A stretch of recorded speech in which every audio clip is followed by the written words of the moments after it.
Friends, welcome to my simple study channel. आज का जो हमारा टॉपिक है वो टॉपिक हमारा मैकेनिक्स एंड वेव मोशन से। पहला टॉपिक है लीनियर मोमेंटम यानी रेखीय संवेग। दूसरा कंजर्वेशन ऑफ लीनियर मोमेंटम यानी रेखीय संवेग संरक्षण। और लो मतलब उसे नियम भी बोल सकते हैं।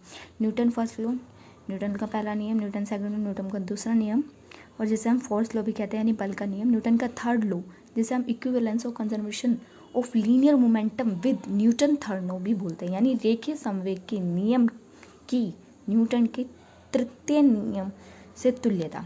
तो पहला टॉपिक लेते हैं। क्या है पहला टॉपिक? Linear momentum. ठीक है, लीनियर मोमेंटम क्या होता है? माना कोई पिंड है हमारे पास, ठीक है, वो एक सीधी रेखा में गति कर रहा है, बिल्कुल भी कहीं पे भी वो मुड़ नहीं रहा है, बिल्कुल सीधी रेखा में गति कर रहा है। तो उसकी गति कैसी होगी? लीनियर यानी रेखीय होगी। उसकी गति क्या होगी? लीनियर। तो इसकी जो डेफिनेशन बनेगी वो बनेगी, माना कोई पिंड एक सीधी रेखा में गति कर रहा है। तो जब कोई पिंड सीधी रेखा में गति करता है तो उसकी जो गति है वो रेखीय होती है। तो रेखीय गति करते हुए जो पिंड का द्रव्यमान क्या है? m। पिंड का द्रव्यमान m तथा उसकी जो चाल v, उन दोनों का गुणनफल यानी multiplication p equal to mv।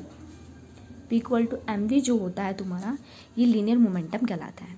ठीक है, ये चीज़ आपको समझ में आई क्या? कि जब कोई पिंड सीधी रेखा में गति करता है तो वो रेखीय कैसी होती, गति कैसी होती है? वो रेखीय होती है। रेखीय गति करते हुए उस पर लगा हुआ द्रव्यमान m तथा उसकी गति v का गुणनफल क्या कहलाता है? त्वरण। अब कंजर्वेशन ऑफ लीनियर मोमेंटम है सेकंड टॉपिक ले रहे हैं हम अपना, कंजर्वेशन ऑफ लीनियर मोमेंटम। वो ये होता है कि सपोज दैट जब हम किसी ये हमारे पास कोई वस्तु है, ठीक है, हम इधर से इस पर क्या लगा रहे हैं? फोर्स लगा रहे हैं, फोर्स अप्लाई कर रहे हैं। जब किसी वस्तु पर हम बाह्य फोर्स अप्लाई करते हैं, ठीक है, तो वो क्या होता है? बाह्य बल हमने अप्लाई किया, वो क्या हो गया? हमारा जीरो हो गया। F इक्वल टू क्या हो गया? ज़ीरो हो गया। तो वो क्या रहता है? संरक्षित रहता है। क्या रहता है? संरक्षित। जब हम किसी वस्तु पर बाह्य बल लगाते हैं और वो ज़ीरो हो जाता है तो वो संरक्षित रहता है। ठीक है, या दूसरे शब्दों में हम इसकी डेफिनेशन इस तरीके से बोल सकते हैं कि किसी वस्तु पर आरोपित बल शून्य होता है तब वस्तु में, अगर किसी वस्तु पर आरोपित बल ज़ीरो है तो वस्तु में जो लगाया गया तो वस्तु में संवेग न तो उत्पन्न होता है और न ही नष्ट होता है। इसे ही हम क्या कहते हैं? कंजर्वेशन ऑफ लीनियर मोमेंटम या फिर संरक्षण का नियम कहते हैं कि अगर बाह्य बल ज़ीरो हो गया तो ना तो संवेग उत्पन्न होगा और ना ही संवेग नष्ट होगा। तो अब हम इसमें लिखेंगे, माना m द्रव्यमान का एक कण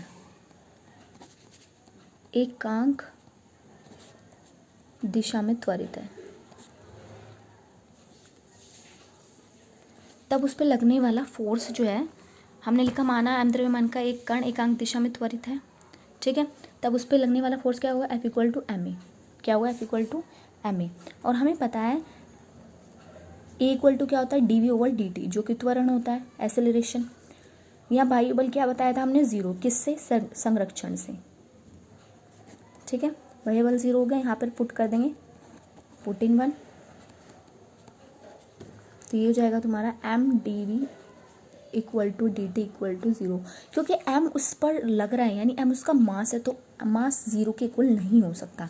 तो यहाँ पे हमारा क्या हो गया? dv over dt equal to zero, या v इक्वल टू हो गया कांस्टेंट। ये चीज़ हमें इसमें प्रूव करनी थी। ठीक है, अब हमारा ये टॉपिक यहाँ पे ख़त्म हो गया। अब हमारा आता है थर्ड टॉपिक क्या है? Newton first law.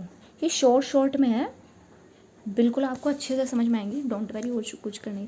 इसका ये है कि यदि कोई वस्तु विरामावस्था में चल रही है तो वो विरामावस्था में ही चलेगी जब तक उस पर कोई बाहर से फोर्स अप्लाई ना कर दिया जाए। यदि कोई वस्तु विरामावस्था में है तो वो विरामावस्था में ही चलेगी जब तक उस पर कोई बाह्य फोर्स ना अप्लाई कर दिया जाए।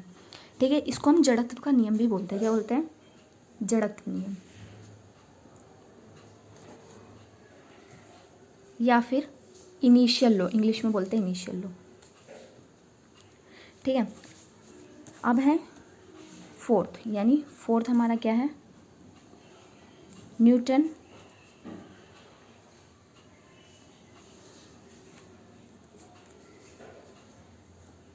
सेकंड लॉ, ये फोर्थ है, ठीक है। न्यूटन का सेकंड लॉ क्या है, अब देखते हैं पहले।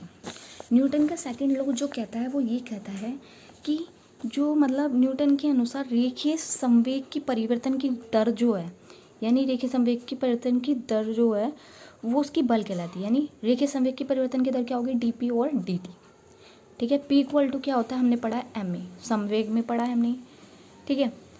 एफ इक्वल टू रख दिया यहाँ पे एम ए पी की जगह, ठीक है। अब क्या होगा, अब उसके बाद हमें पता है f equal to a equal to क्या होता है, d v over d t, acceleration से, ठीक है। तो यहाँ इसकी जगह रख देंगे डी ओवर डी टी, ऐसे रहेगा। यह आ गया हमारा ऊपर d v over d t, ठीक है। और ये एम बचा यहाँ पे, यहाँ कुल मिला के बन गया तुम्हारा f equal to m d v over d t, और d v over d t तो एफ इक्वल टू आ गया एम ए। यानी कि हम इसमें कैसे हैं, एक दिशा में गति करते हुए किसी कण का द्रव्यमान और तथा उसका त्वरण का गुणनफल क्या होता है, बल कहलाता है। यही न्यूटन का सेकंड लॉ है। क्या है, सेकंड लॉ। अब लास्ट बचा है थर्ड लॉ। थर्ड लॉ क्या बताता है, यदि हम किसी वस्तु पर फोर्स लगाते हैं, ये हम खड़े हैं यहाँ पे, हमने उस पर फोर्स अप्लाई किया, ठीक है, फोर्स अप्लाई किया, तो वो वस्तु भी दोबारा रिवर्स में उतना ही फोर्स हमारे ऊपर लगाएगी, ठीक है। इसको क्या बोलते हैं हम, क्रिया प्रतिक्रिया का नियम भी कहते हैं। क्या कहते हैं, क्रिया प्रतिक्रिया का नियम भी कहते हैं। डेफिनेशन में इतना ही लिखना है आपको कि जब किसी वस्तु पर हम फोर्स लगाते हैं तो वो वस्तु भी हमारे ऊपर उतना ही फोर्स लगाती है जितना कि हम उसके ऊपर लगाते हैं। ये नियम हमारा क्रिया प्रतिक्रिया का नियम भी कहलाता है। अब हम मानेंगे, माना दो कण जिनके द्रव्यमान क्या है, जिनके मास m1 एंड m2 है, ठीक है। जिनके मास क्या है तुम्हारे m1 और m2 है, ठीक है। और उनकी चाल क्या है, v1 एंड v2 है। तब उनका कुल टोटल संवेग क्या होगा, संवेग यानी टोटल मोमेंटम क्या होगा, तो p इक्वल टू होगा m1 v1 plus m2 v2 t की रिस्पेक्ट में डिफ्रेंशिएट करते हैं, ठीक है। टी के रिस्पेक्ट में जब हम डिफ्रेंशिएट करते हैं